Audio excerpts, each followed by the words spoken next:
அன்பர்களே, இன்றைய பதிவில் நாம் இன்றைய எம்ஜிஆரே விஜய், இன்றைய அதிமுகவே தாவேகா, இன்றைய இரட்டை இலையே விசில் என்பது பற்றி பார்ப்போம்.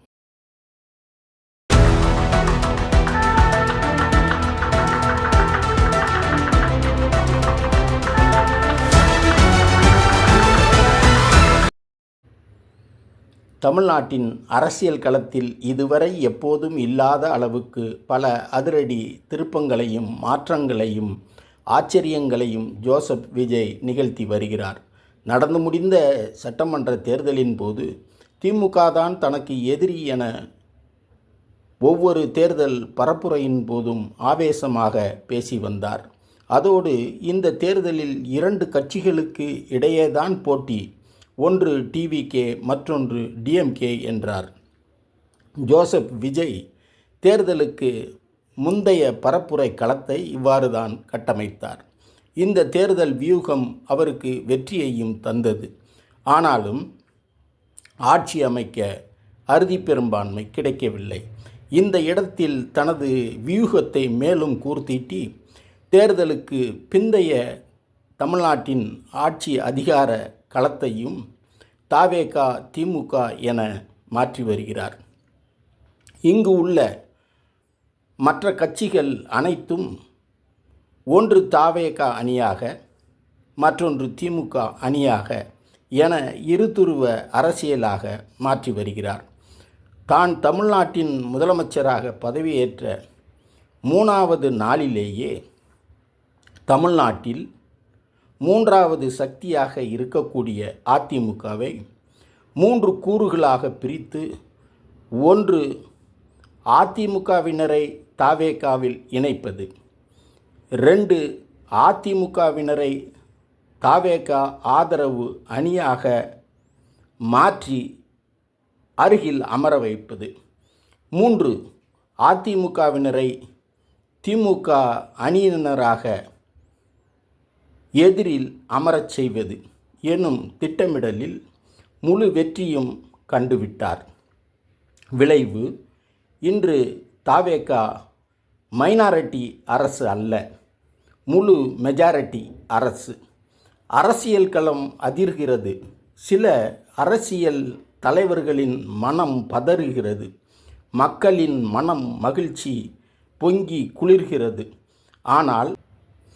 ஆனால் எதுவுமே நடக்காதது போல் 2 நாட்களாக அரசியல் கட்சி தலைவர்களை அவர்களின் இல்லங்களிலும் அல்லது அலுவலகங்களிலும் சந்தித்து வாழ்த்து பெற்று வருகிறார். மறைமுகமாக அவர்களது விமர்சன வாய்களையும் அடைத்து வருகிறார். இன்றைய முதலமைச்சர் ஜோசப் விஜய் தேர்தலின் போது தனது கட்சியான தாவேகாவோடு கூட்டணி அமைப்பவர்களுக்கு ஆட்சியிலும் பங்கு, அதிகாரத்திலும் பங்கு என்றார். அப்போது தேர்தல் களத்தில் நின்ற பல முன்னணி அரசியல் கட்சி தலைவர்களும் அரசியல் களத்தில் விஜய் ஒரு கத்துக்குட்டி என நினைத்தனர். அவரை நம்பி கூட்டணிக்கு வர தயங்கினர். விஜயுடன் கூட்டணி என்பது தங்கள் வெற்றிக்கு உதவாது என கருதினர். விஜயை ஒரு பொருட்டாகவே கருதாமல் தாவேகாவுடன் கூட்டணி அமைப்பதை முற்றிலுமாக தவிர்த்தனர்.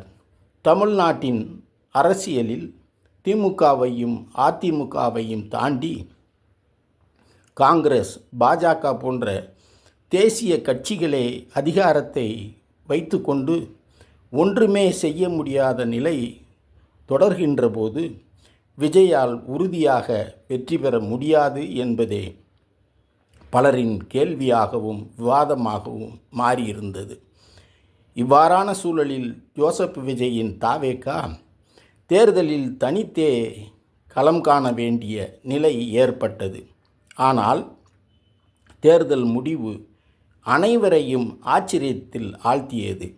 அவர் கட்சி தொடங்கிய 2 ஆண்டுகளில், அதுவும் தான் சந்தித்த முதல் தேர்தலிலேயே ஆட்சியை பிடித்து அதிசயம் நிகழ்த்திவிட்டார். இன்று உலக தமிழினமே புருவத்தை உயர்த்தி வியக்கிறது. 1967ஆம் ஆண்டிற்கு பிறகு திமுக, அதிமுக ஆகிய கட்சிகள் அல்லாத ஒரு மாற்றுக் கட்சியின் ஆட்சி தமிழ்நாட்டில் அமைந்தது இதுவே முதல் முறை. இந்த ஆட்சி மாநில சுயாட்சி, மொழி உரிமைகள், கூட்டாட்சி தத்துவம் போன்ற மிக முக்கியமான கொள்கைகளில் என்ன நிலைப்பாட்டை கொண்டுள்ளது என்பதை தமிழ்நாட்டு மக்கள் கண்காணித்து வருகிறார்கள்.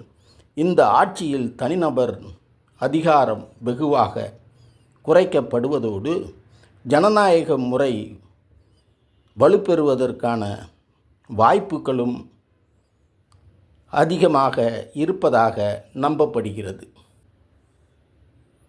ஜோசப் விஜய் முதல்வராகி 3 நாட்கள் நிறைவடைந்த நிலையில் தமிழ்நாடு சட்டமன்றம் அதன் வரலாற்றில் இதுவரை சந்தித்திடாத ஓர் அபூர்வ காட்சியை சந்தித்துள்ளது. அதாவது கடந்த 60 ஆண்டுகளாக திராவிட அரசியலில் பரம எதிரிகளாகவும் அதே நேரம் மாறி மாறி ஆளும் கட்சிகளாகவும் இருந்து வந்த திமுகவும் அதிமுகவும் தங்களது இருகட்சி சட்டமன்ற உறுப்பினர்களும் முதல் முறையாக சட்டமன்ற அவையில் ஒரே வரிசையில் எதிர்க்கட்சி இருக்கைகளில் அருகருகே அமர்ந்திருக்கும் காட்சியை கண்டது.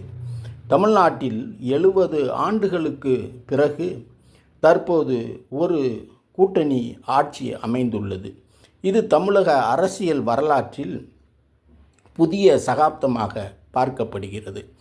2026 தமிழ்நாடு சட்டமன்ற தேர்தல் முடிவு என்பது தமிழக அரசியலில் பல்வேறு புதிய சாதனைகளையும் வரலாற்று நிகழ்வுகளையும் ஒரு சேர உருவாக்கியுள்ளது. தமிழ்நாட்டின் 17வது சட்டமன்றத்தில் இடம்பெறும் முதல் கிறித்துவ முதலமைச்சர் ஜோசப் விஜய்.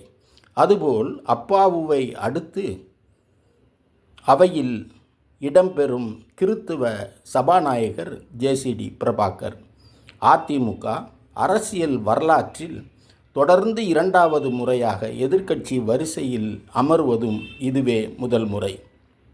இன்று அதிமுகவின் மற்றொரு பிரிவு ஆளுங்கட்சி வரிசையில் அமர்வதோடு ஆளுபவர்களோடு கூடி கலக்கப் போவது தனி விடயம்.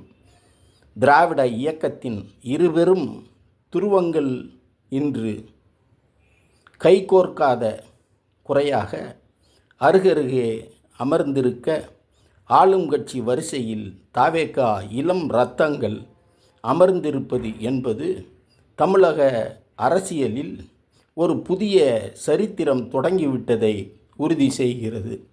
அதோடு இன்று தவேகவின் இளம் இரத்தங்களுடன் புரட்சித் தலைவர் எம்ஜிஆரின் முக்கிய இரத்தத்தின் இரத்தங்களும் இரண்டர கலந்து இணைந்து நடக்கப்போகிற புரட்சி தளபதி விஜயின் ஆட்சி என்பது தமிழக அரசியலில் புதியதொரு சரித்திரமாக மாறப்போகிறது என்பதற்கான சாட்சியாக செயின்ட் ஜார்ஜ் கோட்டை மாறி வருகிறது.